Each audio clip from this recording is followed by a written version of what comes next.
Hi YouTube, ACDodd here again, and welcome to another episode of On the Road Tuning with me, ACDodd. This time I've got two cars for you, one of which is a mini moke, but more importantly than that, we're going back to a local facility for tuning, which in this case is Cranborne Chase Cider. So let's get into it. So today we're back at Cranborne Chase Cider. And we've got this lovely minivan, and some of you might notice that this minivan is the same minivan I did earlier this year. And this is the minivan with the MG Metro engine that did have a lot of leaks on the manifold, etc. So those have been fixed, and we've got a fuel pressure regulator fitted as well. Yes, the fan's still on the wrong way, so for all those viewers out there that love to tell me the fans are on the wrong way, we know that, so thank you very much. But in terms of the engine, we've just got here, so in reality, let's go and have a quick chat with the owner and see why he's called us back today. Okay, so this is Dan. Dan's the owner of this lovely green van. So I've already looked at this one before, Dan, so why are we back today? To get it running right after all the leaks and everything. So yeah. Hopefully, fingers crossed, it will be all good. Yes, that's right. So the last time I was here, I diagnosed we had lots of manifold leaks. Yep. I haven't even started tuning yet, but what I have done is already checked that you fixed it, and you've done a very good job. Thank you very much. This thing's nice and airtight now, which is wonderful. It's idling better, which is excellent. So I'm not sure we're going to get lots of extra power today, but what we will do is we'll be able to make it run smooth and make sure that fueling is absolutely bob on. So perfect. Let's dig in and see how we go. Nice. So, first thing I'm looking at here is the dwell angle, and the reason why I'm looking at the dwell angle is because since I've been here last time, this engine had points, but now we're running electronic ignition, so that's been fitted since I was here last time, and I'm just confirming it's actually a variable dwell. So what we now need to do is to make sure that coil is giving us the correct resistance, because I don't believe it is, so we're going to check that now. So just checking the coil, we can see that I've got a resistance of 3.3 ohms. So take off the lead resistance, that's about a 3 ohm coil. So what we need to do, we've got a ballast, we haven't got a ballast feed, but we have got a variable dwell. So we're going to need to change that coil for a 1.5 ohm or lower, depending on the unit fitted. I believe the lowest that I can fit on here, because it's an add-in kit, is a 1.5 ohm coil, so that's what I'm going to go for.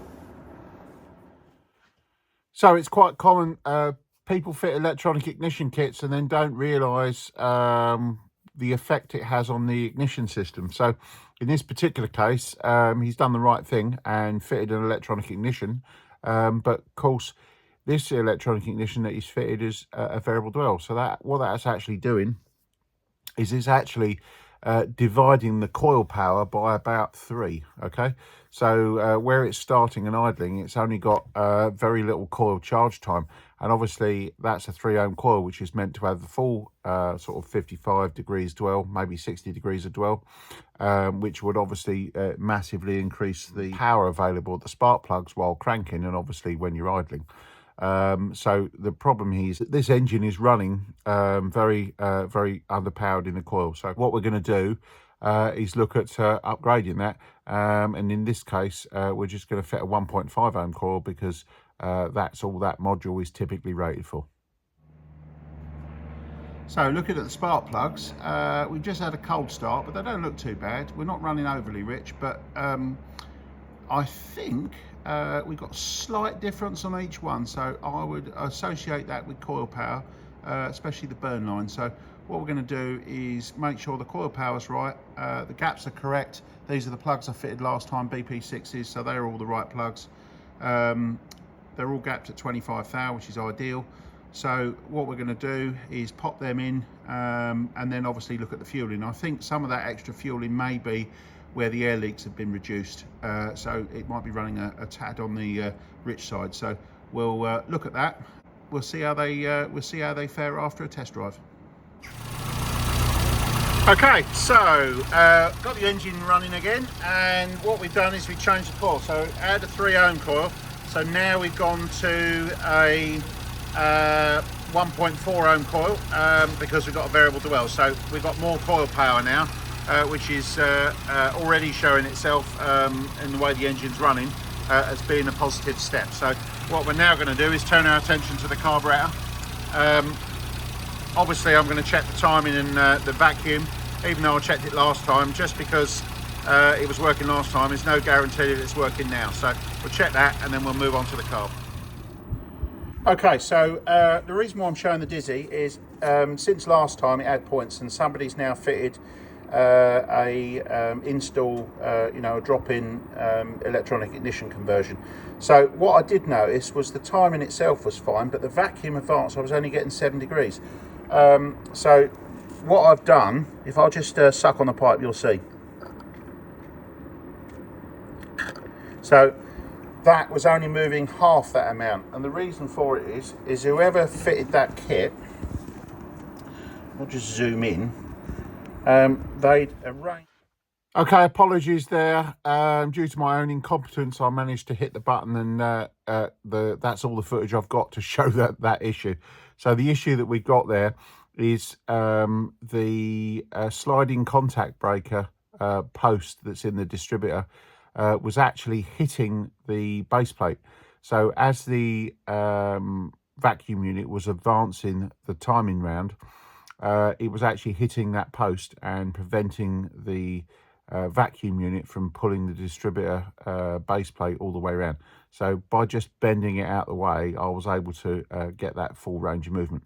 But it's a very good example of how you can very easily reduce the performance, and in this case it will be the part throttle response and the obviously the economy. So yeah, it's very important that when you fit these kits to make sure that they actually function properly, and that the actual fitting of that unit doesn't impede the operation of any of the mechanical facets with inside the distributor. Okay, so I've just run up and checked the fueling.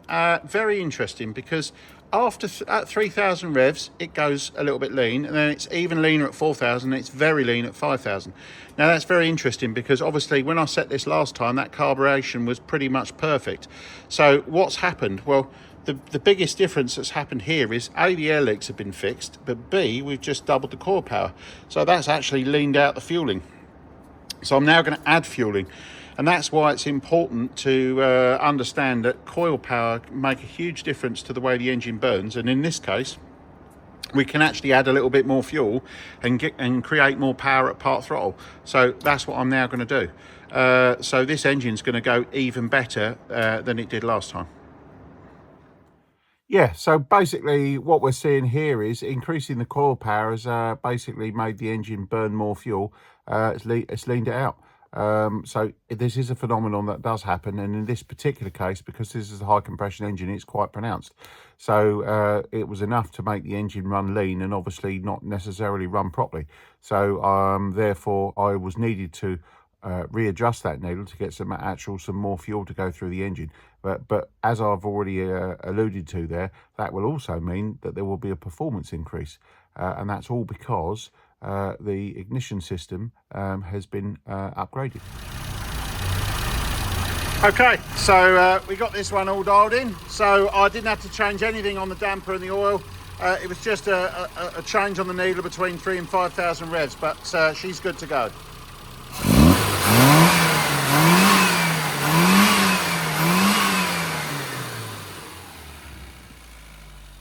So we'll send the owner out in it, see what he thinks. Right, so Dan's been out in his car. So what's it like now? Yeah, so much better. so much better. So describe to the viewers what the difference is. It just picks up, you can just cruise, and you know, it just goes. It just runs so much smoother. Yeah, at all throttle. So. And this is interesting, because what you're describing it is I've already tuned this, and what's happened in the past is there's been some changes, and then clearly it's deteriorated what's been going on. So we've now had to reset it, which put it all back to how it should be, and yeah. And I think you're actually better than we were last time. Yeah. Oh yeah, definitely. Wonderful. All right. Lovely. So would you recommend this to anyone else? Yes, I would, definitely. Wonderful. All right. Well, thanks for getting me down today, Dan. And thank you for doing it. Let's crack on with the next car. Perfect.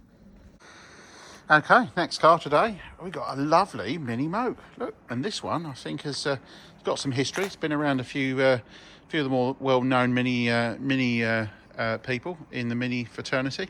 But I think it used to be auto tested, but now it's been put back into road service.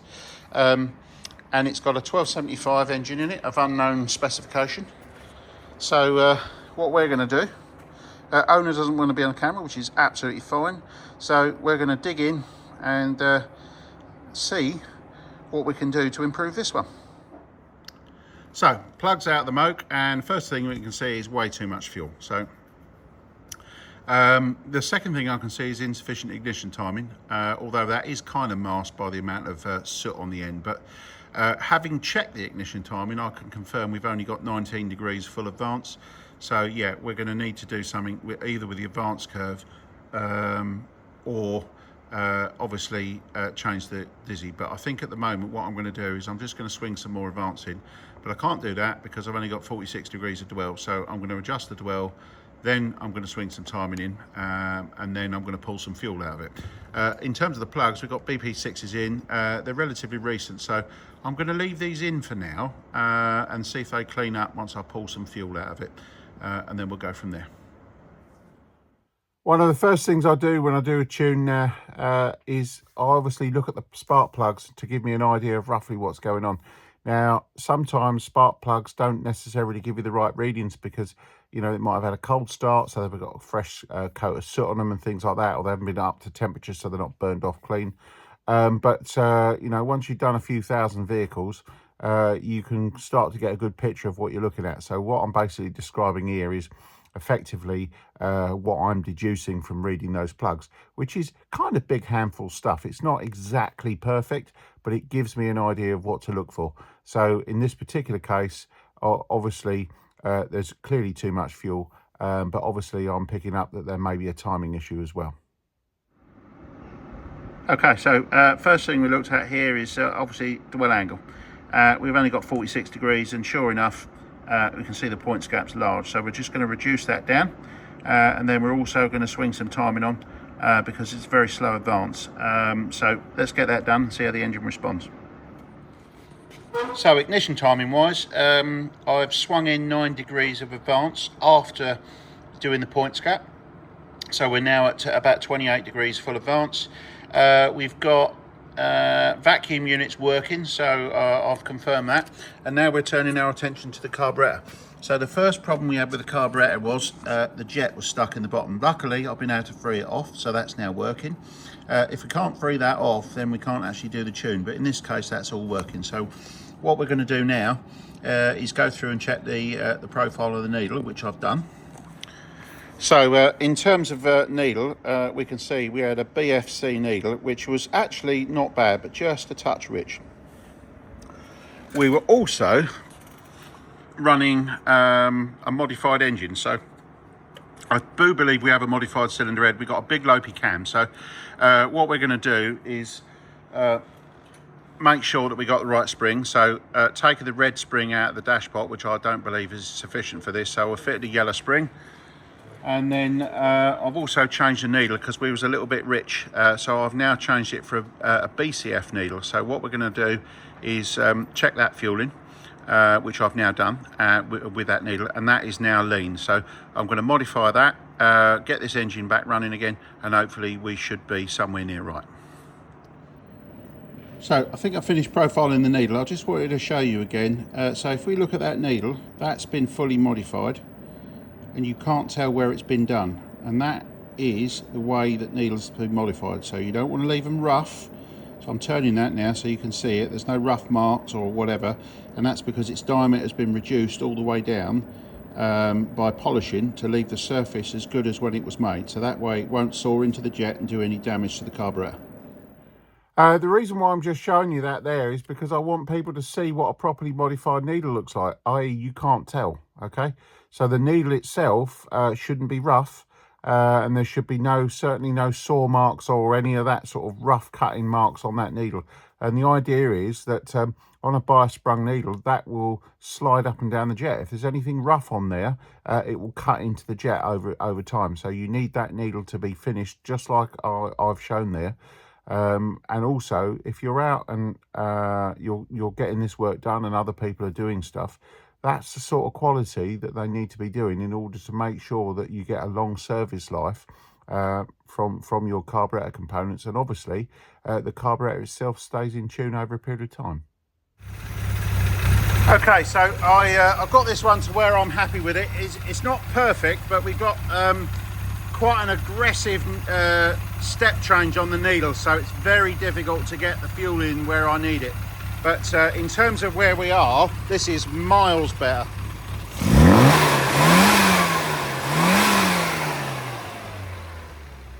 So it's out for a test drive now, and hopefully he's going to be happy with that. So this is the moke, just been out for a test drive, and we can now see that plug has cleaned up nicely, and we've got the burn line around the right place as well. So that's looking really good. So that just shows you how those plugs will clean up once you get the engine dialed in. Okay, so hopefully you enjoyed that episode this week.